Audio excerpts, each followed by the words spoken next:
Salut à tous, mesdames, messieurs. Restaurer la confiance RLC, révélé aux Béninois l'instant de la présidentielle d'avril 2021 avec le duo Kowi-Agossa. Il aura muté le 12 juin dernier de mouvement en parti politique, formation politique de l'opposition.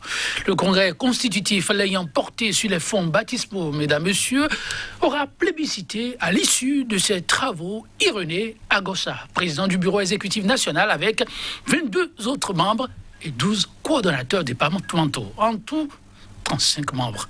Ce nouveau-né de l'échiquier politique national, à quelle fin ? Ils sont nombreux à cela demander. Quelle plus-value éventuelle à l'animation de la vie publique qui ferait beaucoup défaut? Regard croisé dans un instant d'un analyste et d'un politique. Ce sera autour du thème congrès constitutif du parti et restaurer la confiance.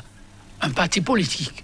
De plus, tout de suite et maintenant, l'instant décryptage avec nos invités. Marcel Zoumenou, c'est lui qui a accepté d'être des nôtres. Journaliste, il est analyste. Marcel Zoumenou, bonjour. Bonjour Joël. Merci d'être avec nous. En face de vous, je l'annonçais, en politique, oui, c'est Georges Anagono que nous avons avec nous, qui, au-delà du politique, sait apprécier les données sociologiques. Oui, socio-anthropologue, il n'est plus à présenter, il est apparenté BR. Georges Anagono, bonjour. Bonjour Joël, bonjour Marcel et bonjour aux auditeurs de CKTV. Ils vous répondent à leur façon. Alors, RLC, quel avenir au lendemain de la présidentielle? C'est une question qui est revenue de façon persistante. Fini la politique pour Corentin Kowi et Irénée Agossa, ou retour à la case départ, donc les partis démocrates.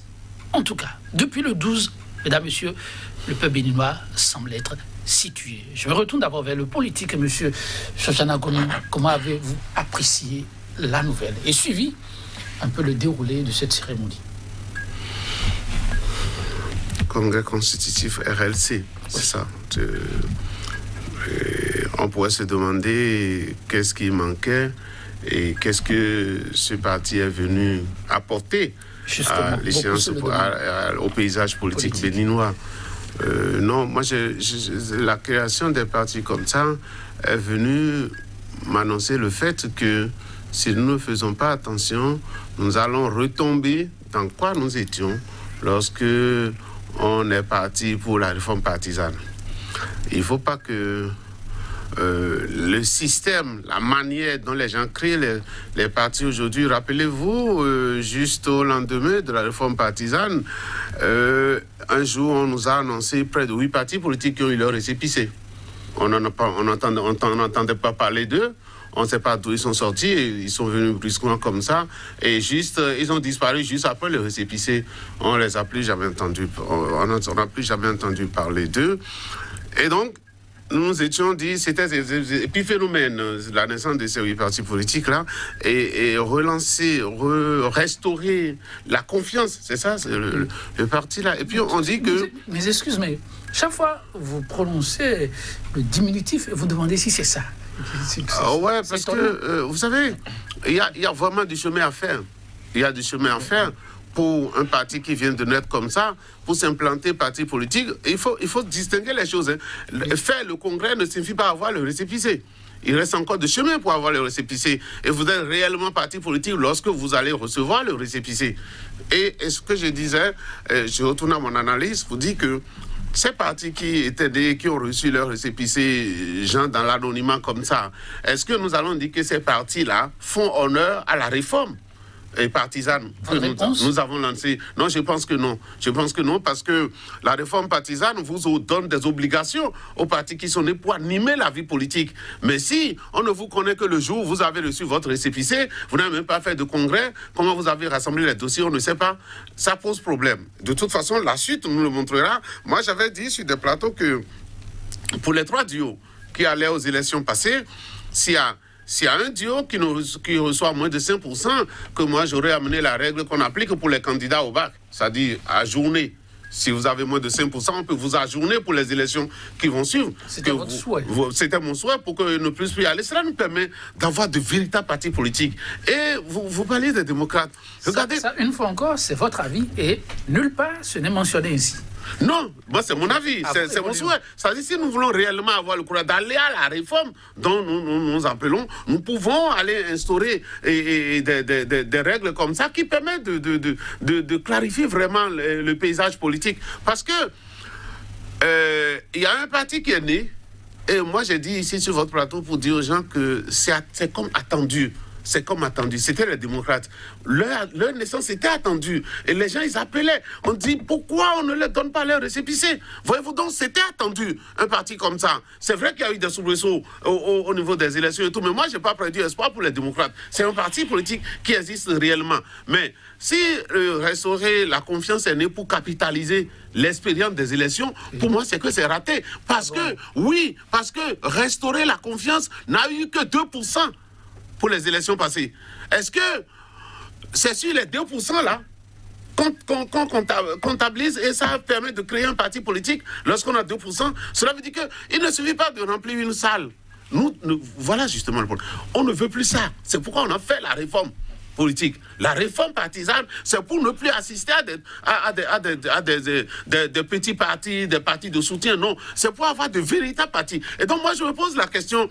Et puis, beaucoup de choses font que les démocrates restaurer la confiance est né avec des membres en moins. Déjà, un membre important en moins, c'est le deuxième, c'est le principal du duo, M. Kouaoui, qui n'a pas été à la création de ce parti politique-là. Or, on dit que c'est pour rentabiliser, c'est pour rentabiliser l'effort qu'ils ont fourni pendant les élections que ce parti a été créé. Mais ce parti a été créé encore diminué parce que M. Kouaoui n'est pas là. Est-ce que c'est nécessaire? Et puis, si vous voulez, on va maintenant, qui a créé le parti politique? C'est Irénée Agossa, tout le monde dit partout. Irénée Agossa. En tout cas, il en est le président. Oui, voilà, il en est le président. Ça fait de 2 pour lui. Il avait créé le nationaliste. Qu'est-ce que c'est devenu? Je ne sais pas. Et maintenant, il crée restaurer la confiance. Qu'est-ce que ça va devenir? Sur quelle base sont créés ces partis à lui? Et celui dont on parle, c'est peut-être quelqu'un qui a connu. Moi, je le connais un peu parce qu'on a fait l'université ensemble. Il a connu la Fédération béninoise des étudiants du Bénin. Il a connu l'Union nationale, parce que c'est lui qui a créé l'UNAB. L'UNEP, d'accord. Quand il est sorti, je pense qu'il est passé par l'UBF.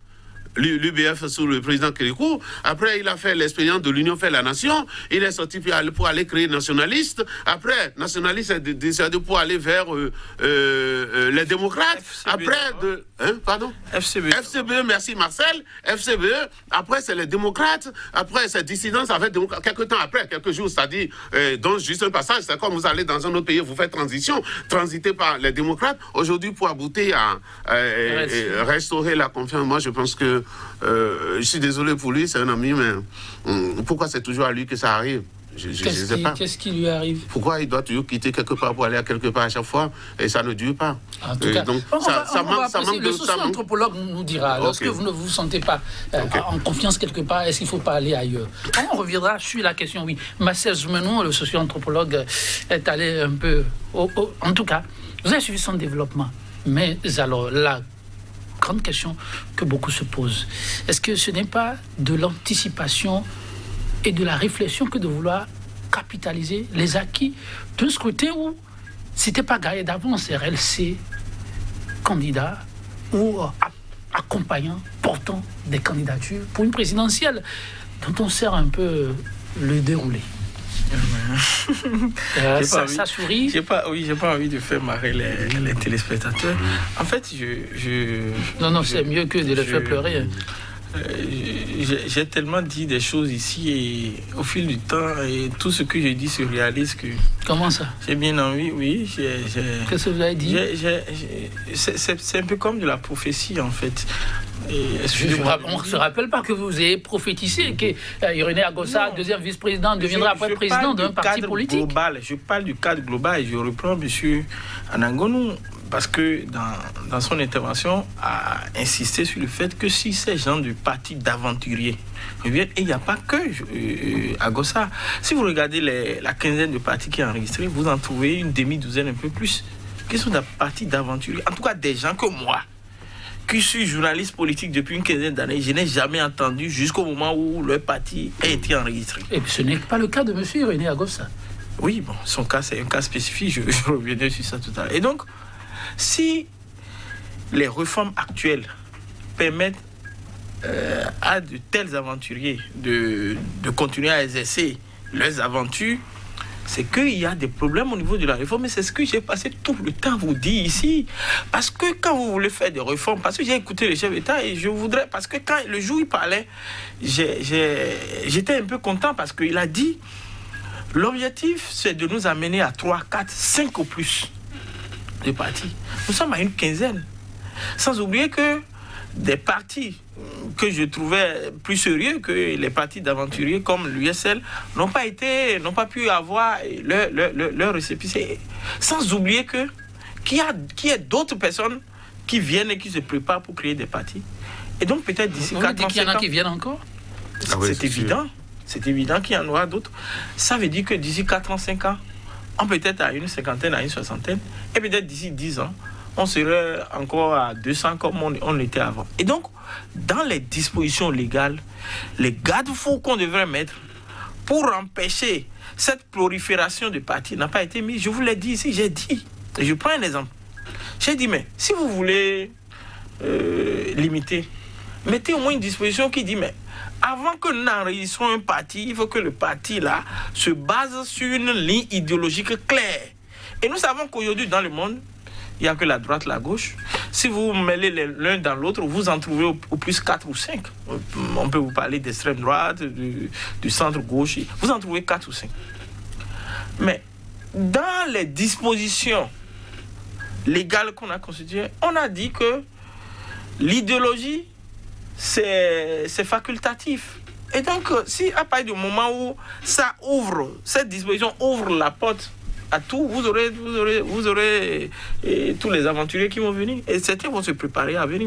La seule chose qui est mise et qui peut être, disons, un acquis, un élément positif, c'est le fait qu'on a augmenté le nombre de membres fondateurs par commune.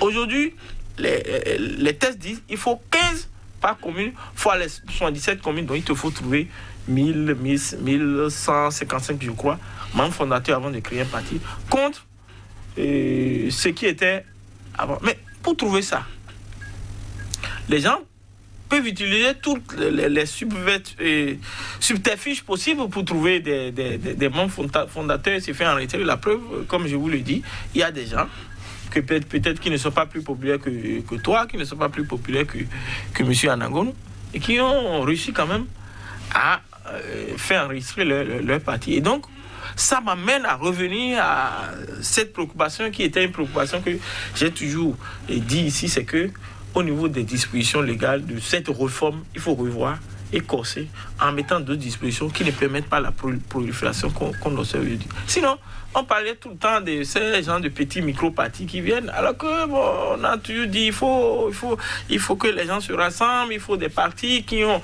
une assise nationale. Si je prends le cas du parti qui est où est l'assise nationale là? L'assise est où? C'est un parti qui n'a même pas d'assise communale. En tout cas, jusqu'au moment où je parle ici, là, je ne connais pas le fief là où le président du parti peut aller et les gens vont applaudir pour dire voilà, c'est notre leader. Si vous en connaissez, dites-moi. Moi, je ne connais pas. Est-ce que c'est Akpakpa? Est-ce que c'est Saint-Cécile. C'est Saint-Cécile. Est-ce que c'est Kalaji? Soyons sérieux. Est-ce que c'est Webo? Je me pose assez de questions. Vous l'avez reconnu tout à l'heure, l'homme a un parcours certain, même si le socio-anthropologue fustige ses déplacements. Mais on reviendra à cette question. Lorsque vous avez ce parcours et que dans un contexte où ce n'était pas gagné d'avance de pouvoir prendre part à un scrutin, comme vous le connaissez, comme vous l'avez vécu, et on arrive à y prendre part, même si le taux de participation ou ce qu'on a pu récolter n'est pas suffisamment motivant. Est-ce qu'on ne peut pas le capitaliser, comme le dit le président du parti même? Il y a un mouvement aujourd'hui, parti politique. Il n'y a rien à capitaliser. Rien. Il n'y a rien à capitaliser. Et son parcours à lui-même? Puisque le score que lui-même a fait, dans un contexte de confusion même des statistiques, et malgré ça, vous avez vu le score qu'il a fait. Et donc, s'il a fait ce score après s'être baladé dans tout le pays pendant 2 semaines ou je ne sais combien. Monsieur Vassel, faites attention aux mots. Vous ne direz pas. Je me pose assez de questions sur l'audience de ce parti. Et donc, il n'y a rien à capitaliser selon moi. Il n'y a que le contexte des élections, de la dernière élection présidentielle, permettait que, comme les vrais candidats, ceux qui pouvaient prétendre être des candidats sérieux, n'ont pas pu avoir les récépissés, et lui, mystérieusement, l'a eu. Quels sont les mots que vous souhaitez ça lui permet de croire qu'il avait un challenge, qu'il avait quelque chose à revendre, mais sincèrement, je suis peiné parfois de parler. Mais moi, je vais au-delà. Je me dis même qu'on n'a pas d'homme politique au Bénin. On n'a pas de... Définitivement. Oui, c'est la conclusion à laquelle je m'en tiens. Et pourquoi ça? Et même les partis, je suis peiné même de dire que c'est des partis politiques. C'est des groupements d'intérêts. Pour moi, ce n'est pas des partis, c'est des groupements d'intérêts. Et si il y a des problèmes entre eux, c'est que les intérêts de l'un n'ont pas été bien préservés au détriment des intérêts des autres. Suivez-les depuis 91. Dites-moi un seul exemple où un parti, où il y a eu des mésententes dans un parti au Bénin parce qu'ils avaient une position publique qui intéresse les populations à défendre et il y a eu des divergences. Je n'en connais pas. Alors, si vous parlez ici, c'est toute la... À la limite, je peux dédouaner le Parti communiste qui malheureusement n'existe plus aujourd'hui, en tout cas officiellement n'existe plus. Je peux dédouaner le Parti communiste, mais tout le reste, c'est des groupements d'intérêts. Vous ne pouvez pas... Je crois que le chef d'État doit retourner au laboratoire. Je comprends son souci de nous donner une classe politique un peu plus... j'arrive pas à trouver le mot. Ce que vous appelez... Mais je crois qu'il faut qu'il retourne au laboratoire pour que, au niveau des tests, on puisse mettre des dispositions pour nous permettre de régler les problèmes qu'on a. On n'a pas de parti, on n'a pas de leader politique, on n'a pas d'homme politique. C'est peut-être une dégradation trop forte pour moi, mais je l'assume pleinement. Je l'ai toujours dit, quand je regarde ce que nous avons là, je suis peiné de dire que c'est des hommes politiques, quoi.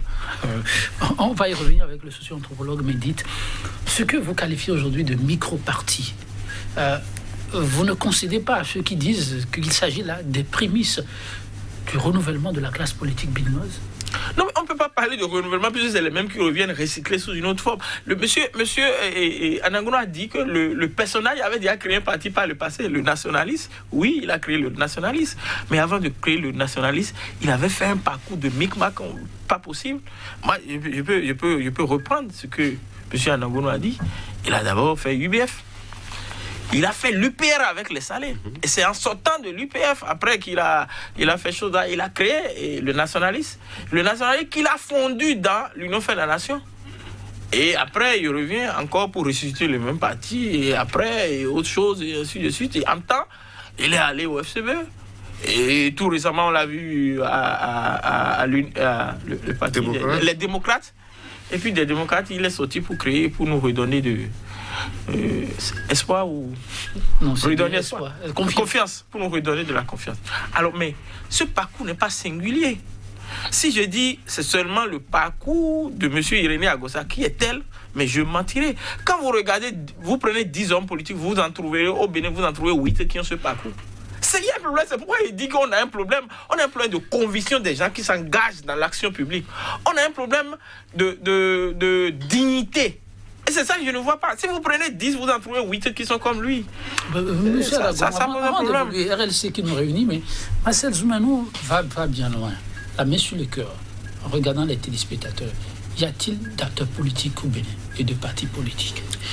Ouais, non, mais je ne veux pas être aussi sévère que Marcel. C'est vrai, vous êtes l'un des leurs, mais honnêtement, en les regardant. Non, attendez, on va aussi clarifier ça. Vous savez, normalement, si j'étais vraiment engagé membre d'un parti politique, ce ne serait pas bien pour moi de venir juger le parcours politique de l'autre. C'est vrai. Je pense que j'interviens ici en tant qu'analyste et socio-anthropologue. C'est beaucoup plus simple pour moi d'analyser. Et j'ai dit, je voulais être moins sévère que Marcel Fouzi.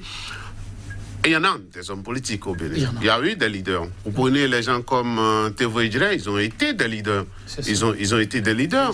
Monsieur Humbedji est un leader. Le PRD... Gracie Humbedji. Non, Gracie, non, c'est une histoire. Non, je parle de Adrien Humbedji. Okay. Voilà là un leader. Un leader qui souffre de la béninoiserie et qui a essayé d'effriter ce qu'il a construit tout le temps, parce que c'est un leader autour duquel a été construit le PRD. Et le PRD, c'est une âme. la béninoiserie est entrée dedans, où des gens qui sont ces caporaux, on les a débranchés, on les a enlaissés, on a pris de l'argent pour détruire le parti politique. Et lui-même, peut-être, il n'a pas un comportement irréprochable en matière de gestion de parti. Et donc, malgré ça, il essaie d'exister. C'est difficile d'exister comme ça dans notre paysage béninois quand tout le monde a un intérêt et on croit que c'est la création du parti qui va régler mes problèmes personnels. Quand on va continuer de dire ça, oui, c'est ça. Parce que, mais vous voulez, c'est où le besoin pour le président de restaurer la confiance, de créer un parti politique? Il a dit, je rapporte les propos, c'était quoi le besoin? Ils ont pu participer là où ce qu'on a appelé les grosses formations politiques n'ont pas pu. Est-ce que c'est normal? Est-ce que c'est normal? On a continué l'aventure. Oui, vous a dit que c'est normal? Ah non, mais...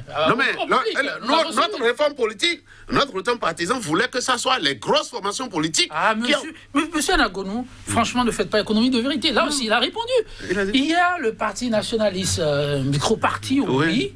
La réforme demande aujourd'hui qu'on ait de grosses formations politiques. Ouais. Voilà un mouvement qui a pu. Est-ce que vous pouvez me dire aujourd'hui quelle est la différence entre ce qu'il avait créé, parti nationaliste, et ce qu'il a créé aujourd'hui? Je suis anthropologue et plus... Si vous avez assisté à la création de... Si vous avez assisté à la création, et si vous avez vu sur les écrans la création du Parti nationaliste, il y avait autant de monde qu'il y en a eu il y a 3 ou 4 jours quand on a créé, relancé la confiance. Ça c'est vrai. Vous êtes d'accord avec moi? Vous êtes d'accord avec moi? Non, je voudrais dire fondamentalement quelque chose. En initiant la réforme partisane, le président Talon s'est dit, bon voilà un petit pays, mais nous avons plus de 200 partis. Qu'est-ce qui se passe? Il faut trouver une solution pour rassembler les gens. C'était ça son objet. Je suppose, je ne suis pas dans son... Et là, il a proposé une solution croyant qu'il connaît les Béninois. Mais moi, je peux lui dire aujourd'hui que ce qui se passe au fil des jours lui montre qu'il ne connaît pas les Béninois encore. Les Béninois ont tellement de faces à présenter que on ne peut pas être un seul homme disons qu'on les maîtrise. Parce que les règles, quand on avait fini de sonner la réforme partisane, on a dit ouf, maintenant c'est bon, on va limiter. C'est ça qui a fait que 2 semaines après, il y a eu 8 partis dans la foulée qui ont eu leur récépissé. Des gens dont on n'a jamais entendu parler. Comment ont-ils fait pour créer le parti politique? Vous savez comment on crée le parti politique aujourd'hui? Je vous le dis. Vous refusez aussi de croire que, en tout cas comme certains l'ont signifié, que ces partis que tout le monde minimise ici sont le reflet de ce que pourra être le renouvellement de la classe politique béninoise. Oui, si c'est le reflet, nous allons reprendre la réforme partisane. Ah bon? Ah oui, si c'est ce que ça va encore donner, vous allez encore retomber dans quelques années dans 250 partis politiques au Bénin. Donc on a raté quelque chose. Heureusement que le président Talon, il a encore 5 ans. Peut-être que ceux qui l'entourent, la classe politique qui l'entoure, et la majorité qu'il a au Parlement et tout, va l'aider à reformer, à repenser encore. Parce que, comme l'a dit Marcel, on doit aller encore plus loin. Vous savez comment on crée le parti politique aujourd'hui? Eh bien, pour un parti politique qui vient d'être créé là, comme celui-là, vous savez comment c'est créé la plupart du temps? C'est qu'on reste au téléphone, on appelle un ami qu'on connaît à notre Titengu, et toi tu dois avoir des gens là-bas, rassemble-moi 15 dossiers. On te rassemble ça. Et là, c'est ces dossiers, puisque c'est ce que la loi dit, il faut avoir 15... Je suis tenté de dire que vous ne l'avez pas suivi. Lui, il dit, durant leur tournée, ils ont déjà installé un certain nombre de points focaux. Et la résultance, c'est d'avoir ce que la réforme demande. Et donc, pour capitaliser tout ceci, ça n'a été qu'une question de jour. Toute la tournée qui a été faite, c'est pour avoir comme résultat 2% des élections présidentielles. Vrai ou faux? Quelqu'un, si c'est un grand parti qui avait ce pourcentage, ce résultat aux élections présidentielles, la partie doit être repensée au lendemain des élections présidentielles. D'accord? Donc, on ne peut pas chercher à capitaliser ce maigre résultat-là pour créer un parti politique tout de suite. Marcel Zoumeno a dit, avec tout ce que l'on connaît autour de la polémique concernant les pourcentages, est-ce qu'il n'a pas une excuse heureuse, René Agossa aussi? Non, justement, Marcel disait dans le sens inverse. Ah bon? Pour dire, et on l'a même, nous dira. donc il n'a même pas mérité de dire 2%. C'est ce que Marcel veut dire. Tout à fait. Moi, je ne dis pas ça parce que je ne me suis pas permis de contester les résultats de la Sénat. Je ne me suis pas permis de les contester. Donc je dis que c'est vrai. Donc, mais je dis avec 2%, vous créez un parti politique? Avec 2%. Avec ce qu'envisage la réforme partisane que le président Talon a instauré. Vous pensez qu'avec 2%, vous allez créer un parti politique? Non. La réforme envisagée était qu'un parti politique, lorsqu'il accompagne un candidat qui va aux élections, va au moins avoir 5%. J'ai dit au moins avoir 5%. Mais si c'est un groupe politique, un mouvement qui conduit un candidat. Et à 2%, le groupe a recentré. Encore que les 2% là, ce n'est pas pour celui qui a créé ce parti-ci. Parce que M. Kouroui aussi peut se lever et créer son parti. Peut-être c'est relancer les cadavres ou bien relancer quelque chose. Ici, c'est la confiance, relancer la haine ou quelque chose comme ça. Et lui aussi, il peut chercher. Bon, enfin, on ne cherche pas la haine au Bénin, donc c'est l'amitié. Donc, relancer l'amitié, par exemple, il peut créer aussi son parti. Il créera toujours dans ce pourcentage de 2%. Donc, combien reviendra à chacun? Ça, au moins, ce qu'on peut dire aujourd'hui, la main sur le cœur, cette création de partis politiques est en train de faire bégayer la réforme partisane qu'on a instaurée. Et Marcel venait de dire, nous avions cru que la réforme était très corsée et que ça allait être difficile pour les Béninois de créer des partis politiques. C'est là où je dis que le président Talon va encore connaître les Béninois. Ah, ils ont instauré ça. Ils ont trouvé déjà les moyens de contourner ça et de créer les partis comme à l'avant, parce que la réforme n'a pas limité le nombre de partis à créer. Alors, la réforme a donné seulement les caractéristiques qu'il faut pour créer un parti politique. S'il faut respecter ces caractéristiques-là, eh bien, dans 5 ans, nous allons revenir encore à 300 partis politiques, parce que moi aussi, j'ai le numéro de téléphone, je connais les gens, je peux commencer par les appeler et je vais créer mon parti le lendemain. On attend de voir. Est-ce qu'on peut dire, à partir de ce qui a été fait depuis Boycon, ce 12 juin, que le glas de la réforme du système partisan a été sonné? Non, c'est évident, mais c'était bien avant que le glas ait sonné. Bien avant? Oui, bien avant. Depuis quand? Bien au moment où les 8 partis se criaient là, dont M. Anangono a parlé, il fallait déjà commencer par reconnaître que la réforme avait trop de failles. Parce que sur les 8, quand moi je prends les noms, les acteurs, je ne vois pas des gens qui ont vraiment la carrure d'hommes politiques qui peuvent porter des partis. Parlant de gens et de carrure, M. Irénée Agossa, ne lui trouvez-vous pas de carrure d'hommes politiques possible? Il est difficile qu'on vous fasse confiance. Il est difficile qu'on vous qualifie d'homme politique crédible. Si vous avez eu le parcours de M. Irénée Agossa, on vient de citer une dizaine de partis qu'il a squattés en 10 ans, 15 ans, 20 ans. Ça ne vous rend pas crédible. Ça donne l'impression de quelqu'un qui est dans l'opportunisme politique. Et quand vous regardez les hommes politiques béninois, excusez-moi, je reviens encore, la majorité est dans l'opportunisme politique. Alors, Marcel Joumanon, un exercice peut-être difficile. Si vous étiez donné de statuer sur la survie de cette formation politique, que feriez-vous, RLC? Bon, dans le contexte béninois, le parti peut durer autant de temps. Il y a certains partis qui sont là, qui sont créés, qui sont là, et qui n'ont pas compétit. Dans la quinzaine de partis, il y a certains partis qui ne sont pas encore allés à une seule élection. Et pourtant, il n'y a aucune disposition qui les exclut du système. Ils sont là.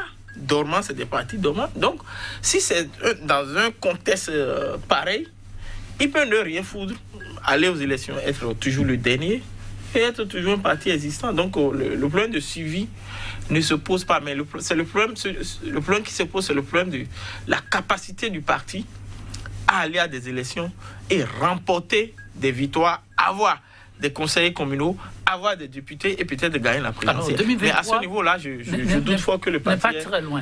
Mais avant de parler de compétition, il lui fallut valider ce nouveau-né.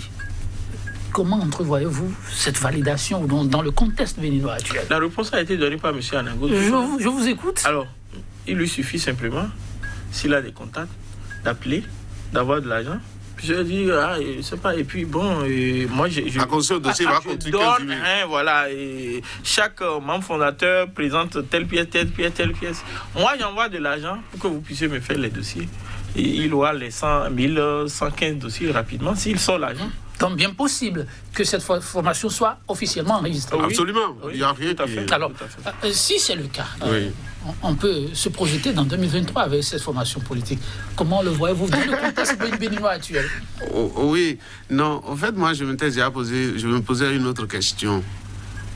Quelle est l'utilité pour l'homme? Quelle est l'utilité pour l'animal politique ou l'homme politique que nous avons pour en arriver là? Je vais arriver à votre réponse. Okay. Je vais arriver à votre réponse parce que ce n'est pas la solution, ce n'est pas le panachie. C'est-à-dire, est-ce que ce parti pourrait avoir des élus en 2023?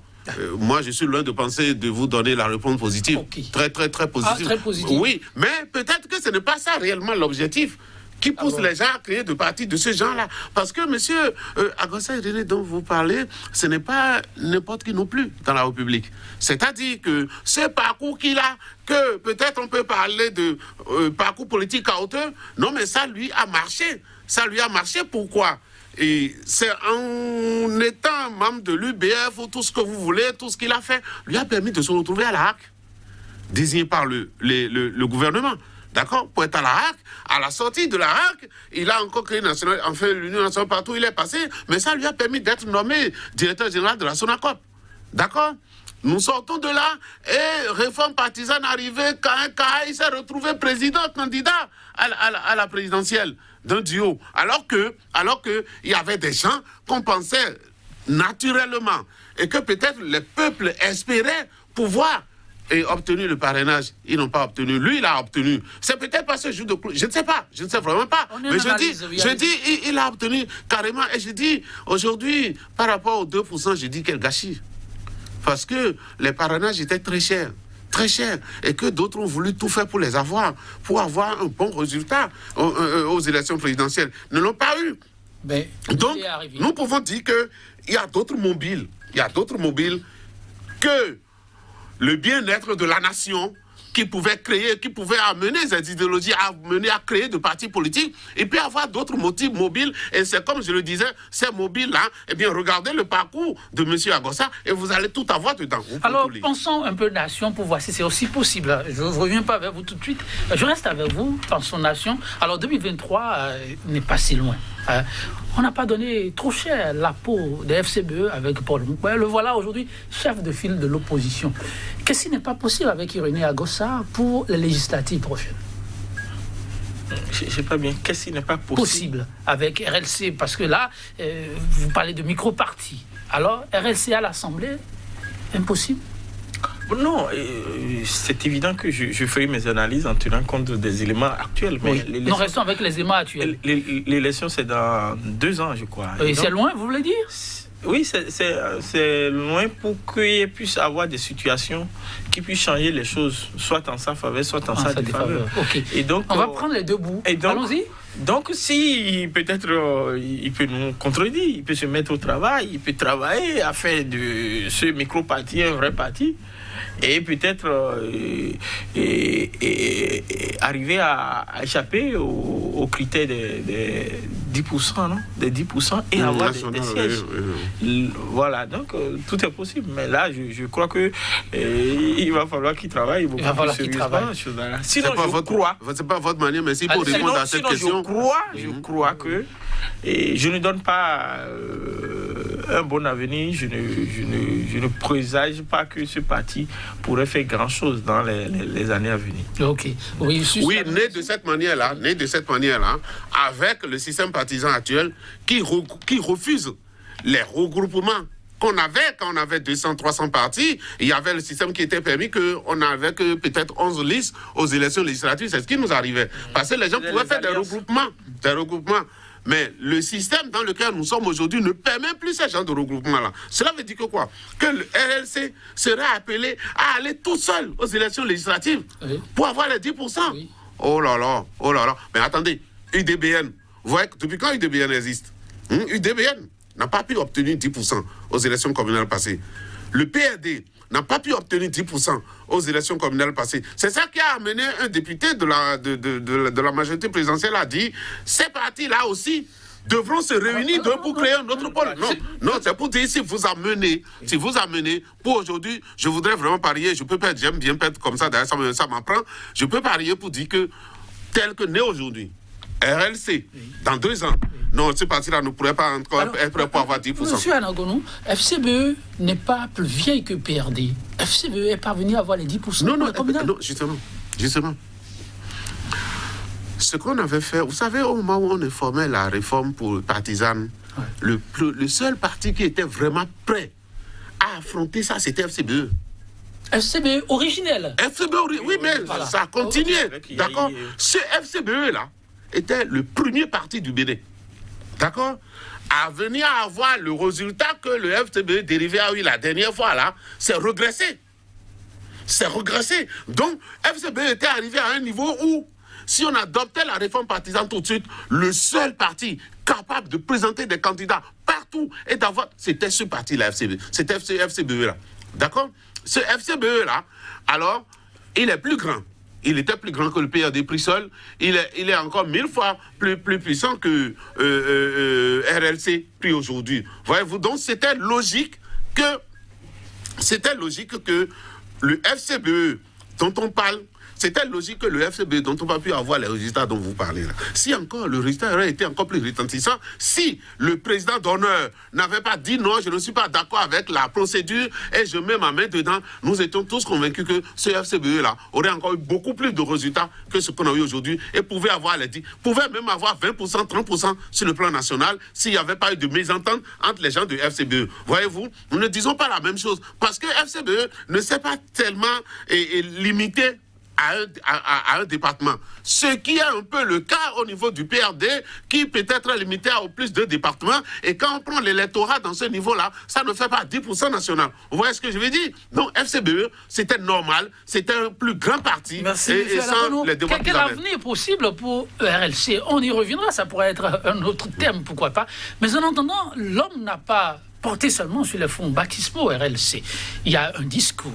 Et ce qui a été retenu, entre autres morceaux, chers téléspectateurs, pour vous qui n'avez pas suivi, je rappelle simplement, le chef de l'État aura promis le hautement social. Irénée Agossa donne l'alerte. Sa formation, qu'il qualifie de formation d'opposition modérée, compte appuyer ce levier, le social. Il préconise déjà que le chef de l'État puisse penser aux mesures d'assouplissement, accompagner un peu les ménages et autres, mais mieux, revoir les tasses. Trop de tasses tue le développement. Et ensuite, travailler sur l'ouverture régionale en termes de diplomatie, les rapports avec le Nigeria, le Togo et autres. Dans ce discours, un dossier folklore où il y a un peu de l'espoir à travers le discours.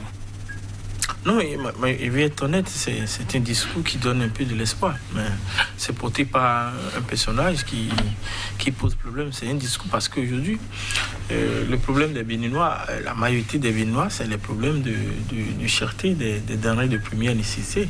Et un gouvernement sérieux doit pouvoir se pencher sur ce problème et le régler. Et en dehors de ça, il a parlé d'ouverture diplomatique, oui. Mais je crois que c'est aussi bon. Au niveau du discours, je n'ai pas grand-chose à dire. Je crois que c'est un discours. Mais c'est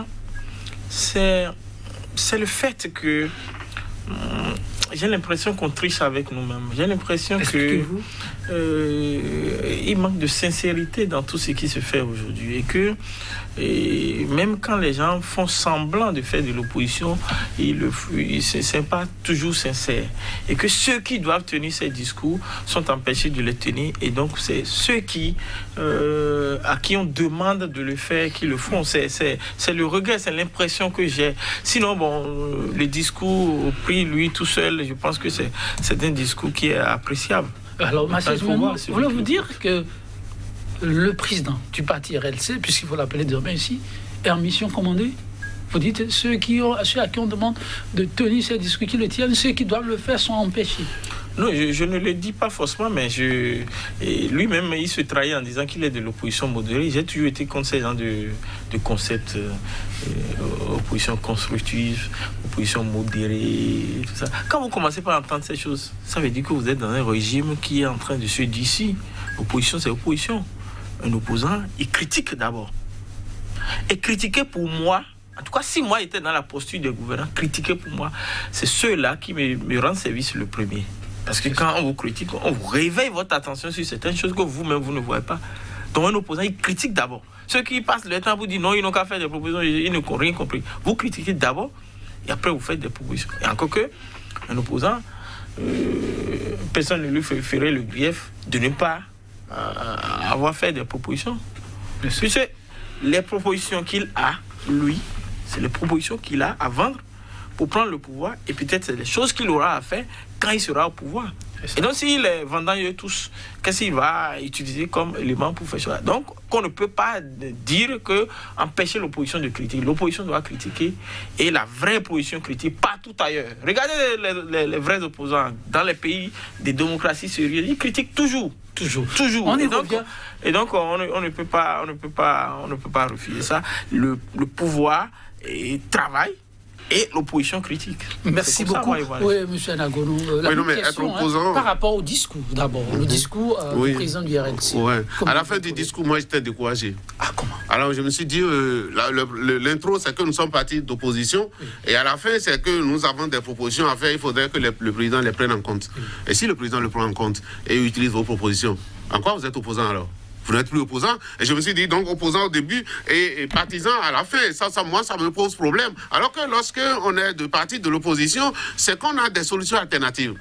Par rapport à ce que le régime met en place, vous vous proposez des solutions alternatives. Et c'est pourquoi les gens abusent de la confiance de notre peuple. Parce que notre peuple, à qui appartient la richesse nationale, et qu'aujourd'hui, par exemple, voyez-vous, le chef de l'opposition, le chef de file de l'opposition, il va rouler sur l'argent de l'État. C'est-à-dire du contribuable béninois. Et s'il ne va pas faire ce que le contribuable béninois attend de lui, un parti qui a créé, qui a donné cet élan-là, nous sommes nés parti d'opposition au président Talon. Et si le président Talon n'est plus là? Donc, un parti doit être né sur une idéologie donnée. Nous voulons suivre telle idéologie. Et si vous voyez, et moi je ne dis pas qu'ils sont partis, ceux qui ont toujours prôné une idéologie dans notre pays ici, c'est les communistes. Depuis le temps de la Révolution, ils ont toujours prôné l'idéologie communiste, où on doit pouvoir partager les choses ensemble. Donc, dans le discours même du président, j'ai trouvé les contradictions qui font que j'ai compris tout de suite que ce parti-là, il suffit que le président Talon fasse 2-3 propositions, ça va rentrer dans le parti de la mouvance et qu'on n'en a pas encore. Si vous devez conclure cette émission. Ma conclusion serait de dire que le parti RLC, c'est trop tôt. Okay. Trop tôt, parce que Agossa n'a même pas pris le temps de s'entendre avec Kououpoué, qu'il a cru sortir des démocrates avec lui avant. Il n'a pas pris le temps de s'entendre avec lui et créer ce parti-là. Non, le parti n'a pas un avenir meilleur selon moi. Je ne juge pas du comportement des hommes qui peut changer. Nous sommes des êtres changeables à tout moment, mais je pense que c'est le parti qui doit avoir trop de difficultés à avancer législative pour marquer, pour ne pas revenir. Hier, c'était nationaliste. Aujourd'hui, restaurer la confiance pour encore revenir à restaurer autre chose demain. Merci à vous, M. Anagono. Oui, Marcel Zoumenou. J'ai juste dit que il y a un proverbe dans ma langue qui dit c'est à défaut du chien qu'on envoie le mouton à la chasse. Nous devons travailler pour que on n'ait plus la possibilité d'envoyer des moutons à la chasse, mais des vrais chiens à la chasse. Et si nous faisons cela, nous allons redonner espoir à la politique. Vous voyez, je donne un exemple, l'indifférence presque que suscite aujourd'hui la chose politique dans sa globalité. Si vous analysez très bien, que ce soit élection, que ce soit débat politique, moi je ne peux pas vous dire combien de fois des amis me disent mais pourquoi vous êtes laissé ça aller faire autre chose. Donc, s'il y a du dégoût là, on dit ils n'ont qu'à faire les choses. Et c'est parce que nous envoyons les moutons à la chasse, alors que les chiens sont là. Travaillons pour que les chiens reviennent dans la chasse. Merci à vous, Marcel Zoumenou. Ce fut un instant de plaisir, j'imagine. Pour vous, chers téléspectateurs, merci également à vous, M. Georges Anagono. Chers téléspectateurs, on va s'en arrêter là, dans l'espoir de vous revenir avec d'autres thématiques aussi accrocheurs. 100% Bénin, nous faisons compagnie sur ce proverbe africain. Autant travailler au quotidien pour que les chiens soient à la chasse plutôt que les moutons. À très bientôt.